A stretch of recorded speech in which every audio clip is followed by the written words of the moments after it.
नमस्कार दोस्तों, स्वागत है आपका वृतांत में। हम चर्चा कर रहे हैं बिहार असेंबली इलेक्शन 2025 स्पेशल पे कि बिहार 2025 जो असेंबली इलेक्शन होने वाला है उस पे कौन सी सीट पे किसकी कितनी प्रोबेबिलिटी है, वहाँ क्या होने वाला है।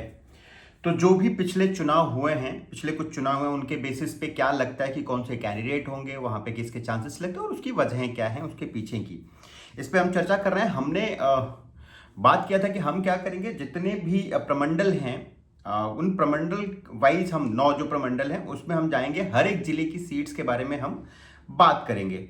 हमने गोपालगंज की सीटों के बारे में बात किया हुआ था, गोपालगंज की जितनी भी 6 सीटें हैं सबके बारे में हमने बात किया और डिटेल में जाना कि आखिर वहाँ पे किसके कितने चांसेस हैं और क्यों, क्या वजह हैं, उनका सामाजिक समीकरण क्या है और किस तरह से वो चीज़ें आगे बढ़ने वाली हैं, क्या रिजल्ट, प्रोबेबल रिजल्ट क्या हो सकता है।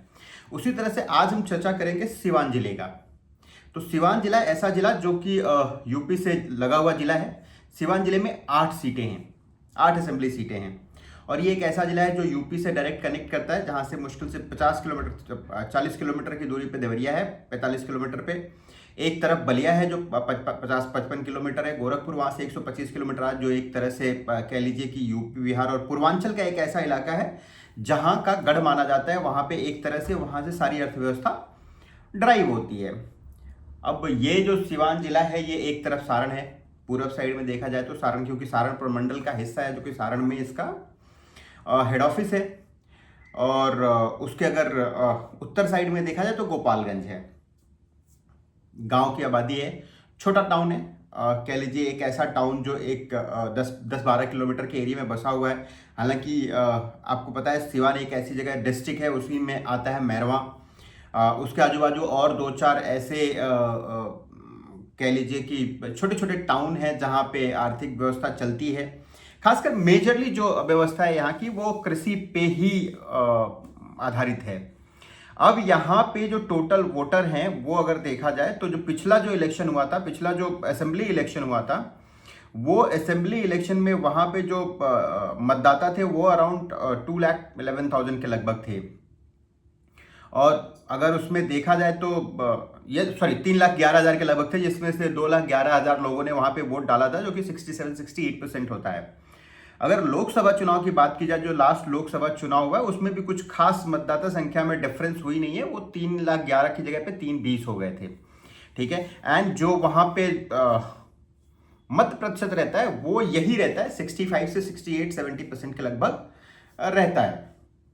यहां पे अगर सामाजिक समीकरण अगर इसका देखा जाए कि सामाजिक समीकरण कैसा है, तो जैसा पूरे बिहार में आपको पता है जो सर्वे हुआ था, जाति सर्वे हुआ था, जाति सर्वे में भी जो चीजें निकल के आई थी कुछ कुछ उससे मिलता जुलता ही वहां का सामाजिक समीकरण है। वहां पे जो मुस्लिम पॉपुलेशन है वो थोड़ा यहाँ पे in compare to other Saran के जो क्षेत्र हैं या फिर जो पूर्वांचल से लगे हुए जो जिले हैं उनके हिसाब से यहाँ पे मुस्लिम पॉपुलेशन थोड़ी ज्यादा है, अराउंड 25 से 26% मुस्लिम पॉपुलेशन है यहाँ पे। आप सबको पता है कि यही जगह है जहां से शहाबुद्दीन आया करते थे। यहाँ पे उनका प्रभाव बहुत था। यहाँ पे जब तक शहाबुद्दीन जिंदा थे, शहाबुद्दीन का कह लीजिए एक छत्र राज्य चलता था। शहाबुद्दीन ने जिसको कहा वो ही यहाँ पे जीतता था। बहुत दिनों तक शहाबुद्दीन जीतते रहे। शहाबुद्दीन फिर वहां से लोकसभा लड़े, लोकसभा लड़के फिर वो लोकसभा गए थे। वहां से उनकी जो वाइफ हैं वो भी पिछली बार चुनाव लड़ी थी, हिना साहब, आप सब लोगों ने सुना होगा, बहुत सारा चर्चा हुआ था उसके बारे में। आरजेडी से तेजस्वी यादव मिलने भी गए थे, जो शहाबुद्दीन के बेटे हैं उनसे।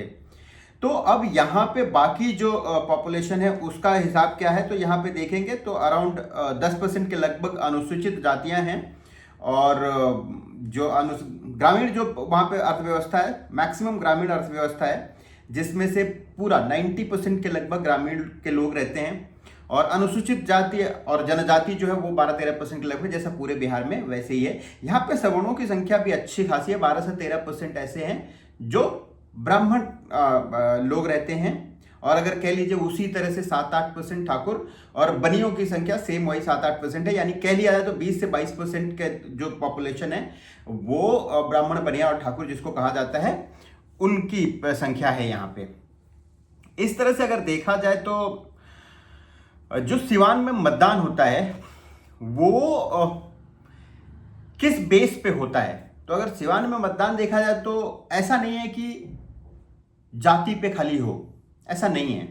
वहां पे जो मतदान होता है, मेजरली मतदान जो होता है वो ये होता है कि वहां पे विकास, जो सेंट्रल गवर्नमेंट के, स्टेट गवर्नमेंट की स्कीम्स क्या हैं।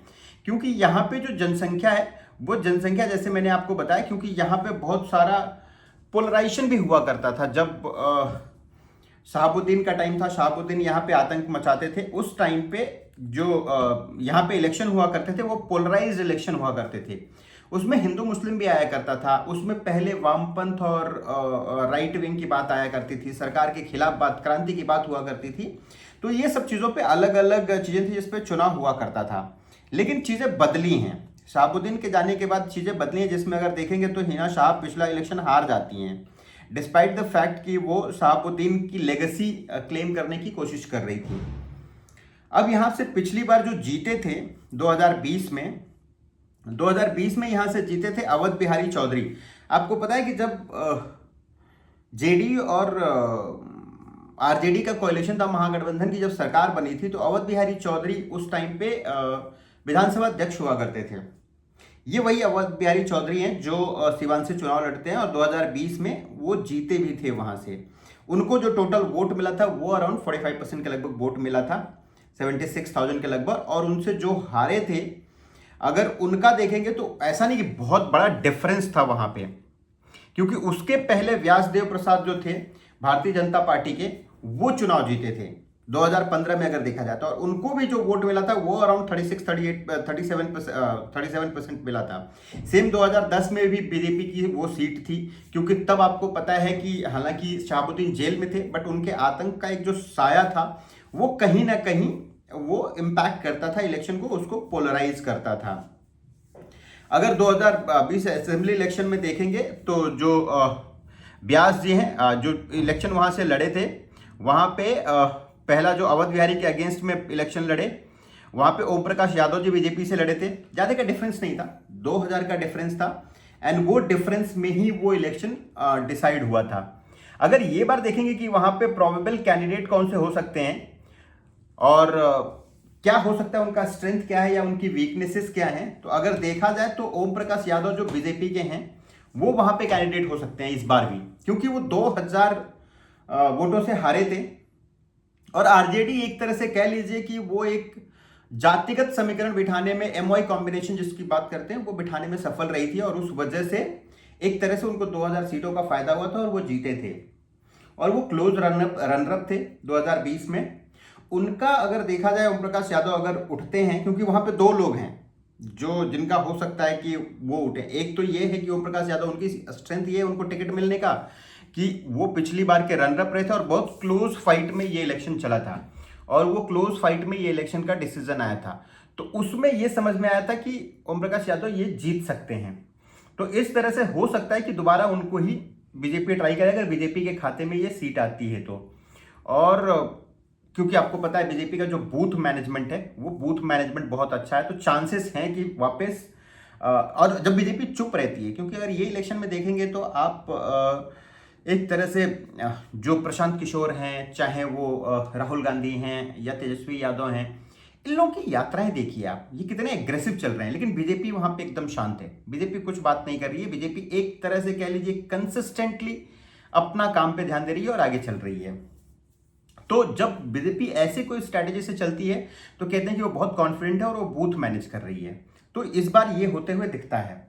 और सिवान में अगर वैसा देखेंगे तो दूसरे जो कैंडिडेट हैं वो विनोद करके हैं, जो बीजेपी एलजेपी से अलाइंड हैं और बहुत डेडिकेटेड लीडर हैं। अगर ये सीट बीजेपी को नहीं जाती है, इन कोalition में जब बंटवारा होता है तो ऐसा होता है कि अगर ये सीट मान लो एलजेपी को चली जाती है तो हो सकता है कि उनको ये सीट मिले। एंड अगर ऐसा मिलता है तो जो एंटी आरजेडी वोट्स हैं, जैसे पासवान की संख्या है, जो अनुसूचित जाति की संख्या, अनुसूचित जनजाति की संख्या, वो वोट इनको मिले, अलॉन्ग विद बीजेपी के जो कोर वोटर हैं, ब्राह्मण बनिया ठाकुर का जिसको कहा जाता है।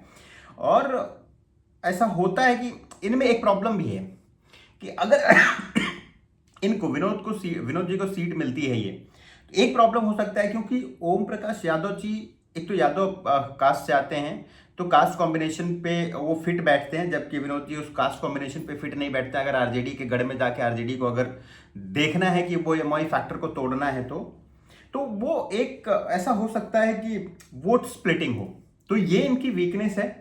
महागठबंधन से अवध बिहारी चौधरी, जो आपको पता है बड़े लीडर थे, वहां पे उनको असेंबली का अध्यक्ष बनाया गया था।